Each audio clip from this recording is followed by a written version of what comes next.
السلام علیکم۔ غزہ کے اندر جو مزید بگڑتی ہوئی صورتحال ہے اس کو اب 7 مہینے پورے ہونے جا رہے ہیں، اور جنرلی مسلمان ممالک سے جو رسپانس آیا ہے، ملیشیا، انڈونیشیا، پاکستان، سعودی عربیہ، افغانستان، آپ نام لیتے جائیں لسٹ میں، اور آپ کو کوئی بھی ایک ایسا نظر نہیں آئے گا الا ماشاء اللہ جنہوں نے کوئی بھی سفارتی تجارتی اعتبار سے اسرائیل سے قطع تعلقی کی ہو، اگر ان کے پہلے تعلقات تھے، اور کوئی ملٹری موبلائزیشن یا ایڈ کی موبلائزیشن کی بات بھی کی ہو۔ ساری یہ خیالی پلاؤ والی باتیں، اور صرف جو سول سوسائٹی کے عام لوگوں کے، مذہبی جماعتوں کے جو وفد گئے ہیں حماس کی لیڈرشپ سے ملنے قطر میں، وہی گئے ہیں بس، اور جو ایڈ بھی گئی ہے رفح بارڈر کے تھرو وہ بھی ساری سویلین ایڈ ہے، یعنی عام شہری مسلمان بھائیوں بہنوں نے اپنے ساتھیوں کے لیے غزہ میں سامان پہنچایا ہے۔ اب امریکی فوج جو ہے اس میں وہ بڑا عجیب و غریب کردار ادا کر رہی ہے کہ وہ $320 ملین کا ایک پیئر بنا رہے ہیں۔ پیئر یعنی جو وہ ایک ڈاکنگ کا اسٹیشن ہوتا ہے سمندر میں، جہاں پہ بندرگاہ ٹائپ ہوتی ہے، جہاں پہ آ کے کشتیاں اپنا بڑی کارگو شپس اپنا سامان ڈمپ کر سکتی ہیں، اور وہ ون آف اے کائنڈ ایک بالکل نایاب موویبل پیئر بنا رہے ہیں جو سمندر کے اندر، جو کہ وہاں پہ 5 کلومیٹر جو سمندری راستہ ہے غزہ کا، جو بیچ فرنٹ ہے اس کا 5 کلومیٹر اس سے دور سمندر میں کھڑی رہے گی، اور وہاں پہ بڑی کارگو شپس ہیومینیٹیرین ایڈ آ کے ڈمپ کریں گی۔ پہلا تو سوال یہ بنتا ہے کہ امریکن ٹیکس پیئر کے $320 بلین کیوں استعمال کیے جا رہے ہیں ایسے ایک عجیب و غریب سے منصوبے کے لیے، جبکہ سیدھے سادے صاف ستھرے زمینی راستے بذریعہ جارڈن، بذریعہ مصر، بذریعہ اسرائیل موجود ہیں۔ اس میں ایک یہ وجہ ہے کہ مصر کی حکومت، جارڈن کی حکومت اور اسرائیل کی حکومت کو یہ خدشہ ہے کہ کہیں اگر ہمارے تھرو یہ سسٹم چل پڑے ہیومینیٹیرین ایڈ والے، تو ہمارے ہاں جو پاپولیشنز ہیں، جو عوام ہیں، وہ دل برداشتہ ہو کے ہمارے خلاف ایکشن لے لیں گی۔ یعنی اردن اور مصر کی حکومتوں میں ان کی نااہلی کی بنیاد پہ، یعنی کہ جو مسلمان وہاں عوام ہیں وہ اپنی حکومتوں کی جابرانہ پالیسیز اور ان کی جو بالکل بے حسی ہے غزہ کے لوگوں کے معاملے میں، اس کی وجہ سے ریئیکٹ کریں گے اور حکومتوں کو ٹاپل کر دیں گے، پلٹ دیں گے، کیونکہ مصر کی حکومت بھی ایک فوجالی قسم کی امریکن بیکڈ فوجی ڈکٹیٹرشپ ہے، اور جو مونارکی ہے، رائل فیملی ہے جارڈن کی، وہ بھی ایک ویسٹرن بیکڈ فراڈ قسم کی ایک حکومت ہے جس کی کوئی عوامی مینڈیٹ یا محبت اس کے اندر نہیں ہے۔ اسرائیل کے اندر یہ خطرہ ہے کہ اسرائیلی لوگ جو ہیں وہ راضی نہیں ہیں کہ فلسطینی یا غزہ کے لوگوں کے لیے ان کے لیے کسی بھی قسم کی انسانی ایڈ جو ہے ہمدردی کے ناطے وہ پہنچائی جائے، اور ان کے ہاں جو جنرل رائے پائی جاتی ہے کہ یہ کوئی جانور نما لوگ ہیں نعوذ باللہ، اور ان کا قتل عام ہی کیا جائے،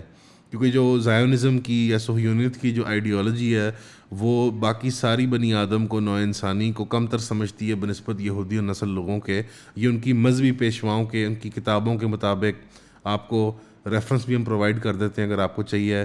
تو، تھیلموڈ جو ان کی کتاب ہے، جو ان کے فتاوات کی ایک مجموعہ ہے، فقہی کتاب ہے ان کی، اور سمجھیں آپ ان کا وہ ان کی سینٹرل بک ہے جس کے مطابق لوگ اپنی قانونی اعتبار سے نجی زندگی کو کنڈکٹ کرتے ہیں۔ علماء بھی اسی کتاب کو ریفر کرتے ہیں۔ اس کتاب کے اندر واضح نما لکھا ہوا ہے کہ جو یہودی نسل لوگ ہیں وہ بہتر ہیں، وہ افضل ہیں باقی دنیا کے لوگوں سے، اور باقی دنیا کے لوگ کھیتی کی مانند یا چوپاہوں کی مانند ہیں، چرندوں کی مانند ہیں، ڈنگروں کی مانند ہے کہ ان کو جہاں مرضی ہانک لو، ان کے اوپر اپنی وہ لوہا سرخ کر کے ان کے اوپر داغ دو اپنے نشان، اور ان کو جب دل چاہے جب ان سے مزدوری لینا بند کر دو، وہ ہل چلا رہے ہوں یا وہ پانی کھینچ رہے ہوں، جب ان کی مزدوری ناکام ہو جائے تو ان کو ذبح کر کے کھا بھی لو۔ یعنی اس طرح کی تشبیہات موجود ہیں یہودی سورس ٹیکسٹ کے اندر۔ تو وہ زائونزم اسی آئیڈیالوجی کی بنیاد کے اوپر وہ ایک ایکسٹریمسٹ آپ سمجھ لیں، جس طرح ایک آئسس ہے، شاید اس سے بھی بدتر، کیونکہ آئسس بھی کم از کم شاید بنی آدم کو برابر سمجھتی ہوگی، زیادہ سے زیادہ مسلم نان مسلم کا فرق کرتے ہوں گے، یعنی ایک آئیڈیالوجیکل یا مذہبی رجحان کے اعتبار سے۔ یہ تو ایک قومی اعتبار سے، یعنی بائی ایکسیڈنٹ آف برتھ یہ فرق کرتے ہیں کہ آپ کی پیدائش جہاں ہو گئی، اگر ڈنگروں کے ہاں ہوگی تو آپ ڈنگر ہیں، اور اگر یہودیوں کے ہاں ہوگی تو شاید آپ کامل انسان تصور کیے جائیں گے۔ یہ ایکسٹریمزم کی صورتحال کے اندر امریکن ملٹری یہ $320 ملین اپنے ٹیکس پیئر منی کو استعمال کر کے یہ ایکسپیریمنٹل پیئر کیوں ڈیولپ کر رہی ہے؟ نہ ان کو کوئی انسانی ہمدردی ہے غازہ کے لوگوں کے ساتھ، اور نہ ہی وہ عوامی پریشر کے نیچے، جو ان کی عوام ناراض ہے ان سے اس جینوسائیڈ کے بدلے میں، نہ ہی وہ عوامی پریشر کے نیچے دبتے ہیں. نہ عراق وار کو عوامی پریشر روک پائی تھی، نہ افغانستان وار کو. عراق وار میں تو بلکہ بہت بڑے میسو پروٹیسٹ ہوئے تھے، اور بڑے بڑے سیلیبریٹیز جا کے لیٹ گئے تھے ٹرکوں کے سامنے اور جہازوں کے سامنے کہ ہم نہیں جانے دیں گے. اور اس کے باوجود انہوں نے وہ جنگ لڑی، 20 سال لڑی، اور آج تک عراق کے اندر کسی نہ کسی شکل میں امریکن فوج کی اور امریکن آپریشنز وہاں پہ کسی نہ کسی لیول کے اوپر آپریٹ کر رہے ہیں. یہ وہ پیئر ڈیولپ کر کے دے رہے ہیں، کیونکہ اصل جو حقیقی ہدف ہے اسرائیل اور امریکہ کا غازہ سے متعلق وہ ہے کہ یہ لوگ ہینڈ ٹو ماؤتھ صورتحال میں لے آئے جائیں، ان کو خیموں میں لے آیا جائے، ان کو ریفیوجی بنا دیا جائے اپنی زمین کے اندر، اور ان لوگوں کو مجبور کر دیا جائے کہ یہ کسی بھی قسم کی تجارت نہ کر سکیں، کسی بھی قسم کی فصل کی اگائی لگائی کٹائی نہ کر سکیں، اپنے بزنسز اور انڈسٹری نہ چلا پائیں، اور یہ لوگ مجبور ہو جائیں کہ یہ جو ان کو ڈرپ فیڈ ملتی ہے، جس طرح سے پاکستان کو ڈرپ فیڈ ملتی ہے، جو ڈرپ فیڈ ملے ان کو ایڈ کی شکل میں، یہ اسی پہ پلیں پوسیں اور زندہ رہیں. دوسرا اور کیونکہ غازہ کی جو پٹی ہے، جو سمندری پٹی ہے، اس کے لیے خواب دیکھتے ہیں اسرائیلی کہ وہ وہاں پہ بیچ فرنٹ پراپرٹیاں بنائیں گے، خوبصورت قسم کے ریزارٹس بنائیں گے، امیوزمنٹ پارکس بنائیں گے، اور ایک شاندار قسم کی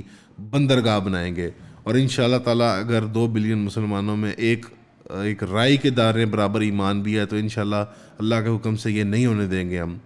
لیکن یہ اس کی ایکسپیریمنٹل شکل آپ کے سامنے آ گئی ہے. یہ بندرگاہ امریکنوں کی طرف سے اسرائیل کے لیے تیار کی جا رہی ہے، اور جو ان کا اصل ہدف ہے کہ وہ وہاں پہ ایک شاندار قسم کی، اور یہ اسی کی بتدریج ایک چیز شروع ہوتی ہے نا، قطرہ قطرہ کر کے دریا سمندر بنتے ہیں،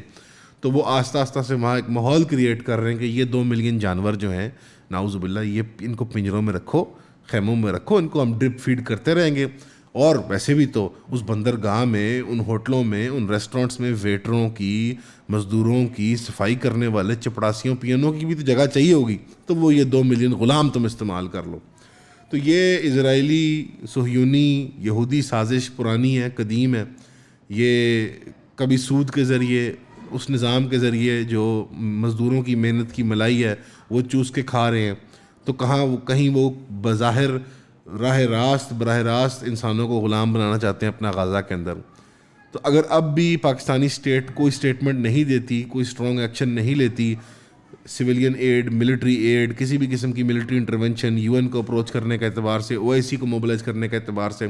تو پھر میرا خیال ہے اسلامک ریپبلک کی بجائے آپ اس کو ڈیموکریٹک ریپبلک، بلکہ ڈیموکریٹک ریپبلک بھی نہیں یہ بنتی، آپ اس کو بنانا ریپبلک آف پاکستان کا نام دے دیں. اور جو چاند اور ستارہ جو لگاتے ہیں اپنے جھنڈے کے اوپر، اور ہرا والا حصہ جو ہے اس سارے کو سفید کر دیں، اور چاند اور ستارے کی جگہ آپ کیلا لگا دیں، کیونکہ چاند اور ستارہ جو ہے اس کی ایک تاریخی پس منظر ہے. ترکمان لوگوں کے ایک تاریخ ہے، انہوں نے اسلام کے لیے جھنڈے گاڑے ہیں، چاہے وہ قسطنطنیہ ہو، چاہے وہ اور مارکیں انہوں نے جو لڑے ہیں کروسیڈرز کے خلاف. تو یہ چاند ستارے کے بھی ہم حقدار نہیں ہیں. آپ اس کے اوپر ایک کیلا لگا دیں اور ایک سفید جھنڈا رکھ دیں، اور اس کا نام رکھتے ہیں بنانا ریپبلک آف پاکستان، جس کو اتنی بھی دیکھیں نا، کیونکہ اتنی بھی اگر آپ کی فورن پالیسی نہیں ہے کہ آپ چوں بھی نہیں کر سکتے، تو پھر آپ ملک نہیں ہیں، کیونکہ آپ کی سوورینٹی آپ کے بارڈر سے اور آپ کی فورن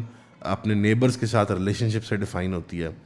تو برائے کرم خدا را آپ ابھی بھی ہوش کے ناخن لے لیں، ورنہ یہ 2 ملین لوگ قتل ہو جائیں گے، یا ایٹ دا لیسٹ یہ زندہ غلامی کے اندر اسرائیلیوں کی خدمت میں ان کو وہاں پہ رکھ لیا جائے گا. السلام علیکم. ایون کا آپ سے وعدہ ہے کہ ہم کبھی بھی کسی کا آپ کو پیڈ چورن نہیں بیچیں گے اور اپنے کانٹینٹ کو معیاری رکھیں گے. جیسے کہ آپ کو پتہ ہے کہ آن لائن اسپیس کے اندر کانٹینٹ کریٹرز جو ہیں وہ بہت مختلف شکلوں اقسام کے ہیں، اور وہ عجیب قسم کا چورن بیچ رہے ہوتے ہیں. پیڈ پوڈ کاسٹ ہوتی ہیں، اسپانسرشپس ہوتی ہیں، وغیرہ وغیرہ. تو ہم کبھی بھی آپ کو چورن نہیں بیچیں گے. اگر ایڈ بھی دکھائیں گے کسی پروڈکٹ کا تو کوشش ہوگی کہ وہ ایک جید پروڈکٹ ہو جو سے آپ استفادہ لے سکتے ہیں اور کوئی کسی کام کی چیز ہو. تو ہماری 2 جائز ارننگ کے سورسز ہیں کہ ہم ایڈ چلا سکتے ہیں اور آپ جو ممبرشپس پرچیز کرتے ہیں. اس میں آپ کی سپورٹ ہمیں درکار ہے. ہماری ویب سائٹ کھول کے ہماری ممبرشپ پرچیز کر سکتے ہیں آپ، جس کے اندر 4 لائیو زوم سیشنز ہیں، اور مزید انشاءاللہ تعالی ہم کانٹینٹ اس کے اندر ایڈ کرتے رہیں گے. ویسے جو آپ پبلکلی کنزیوم کر رہے ہیں ہمارا کانٹینٹ کسی بھی پلیٹ فارم کے اوپر، یہ ابھی بھی فری ہے اور لانگ ٹرم بھی انشاءاللہ تعالی فری ہی رہے گا. تو اگر آپ ویب سائٹ کھول کے ہماری ممبرشپ لیں گے, جو اس کی مقررہ فیس ہے اگر آپ وہ ادا کر دیں یا اس سے بڑھ کے, that would be nice. Bye bye.